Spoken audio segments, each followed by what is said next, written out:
यारन जे मथा पंहिंजी जान कुर्बाना, ॾिठो न कॾहिं असां नफ़ो नुक़साना। यारन जे मथा पंहिंजी जान कुर्बाना, ॾिठो न कॾहिं असां नफ़ो नुक़साना। असां त जवाई न लाइ आहियूं माण्हुनि पैसा कमाया, असां इज़त कमाई माण्हुनि बंगला बणाया,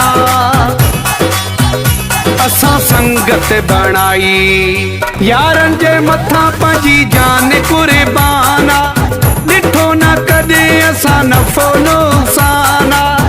असां त जवाई न लाइ आहियूं माण्हुनि पैसा कमाया,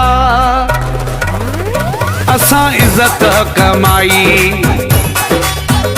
माण्हुनि बंगला बणाया, असां संगत बणाई।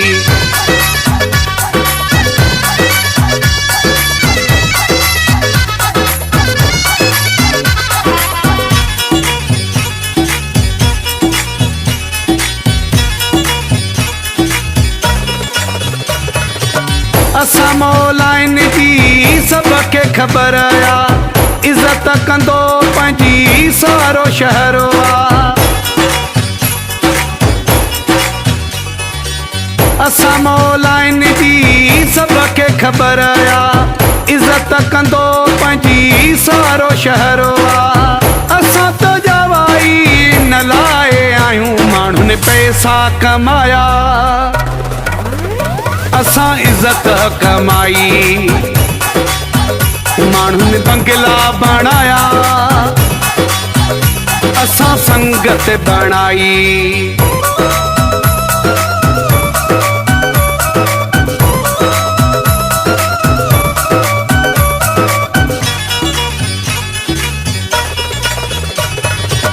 संगत सिवा नाहे ज़िंदगी के कम जी, परे यारन खां ख़ुशी कहिड़े कम जी।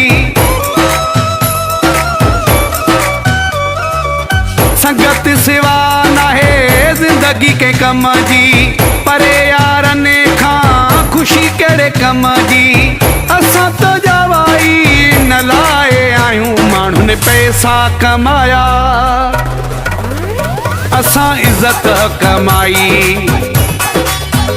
माण्हुनि बंगला बणाया, असां संगत बणाई।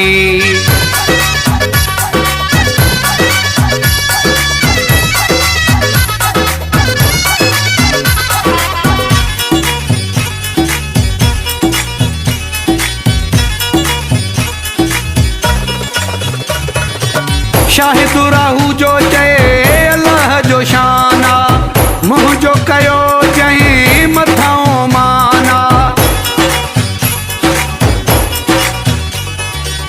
शाहिद राहू जो चए अल्लाह जो शाना, मुंहिंजो कयो जंहिं मथां माना। असां त जवाई न लाइ आहियूं माण्हुनि पैसा कमाया, असां इज़त कमाई माण्हुनि बंगला बणाया, असां संगत बणाई। यारन जे मथा पंहिंजी जान कुर्बाना, ॾिठो न कॾहिं असां नफ़ो नुक़साना। असां त जवाई न लाइ आहियूं माण्हुनि पैसा कमाया, असां इज़त कमाई माण्हुनि बंगला बणाया, असां संगत बणाई।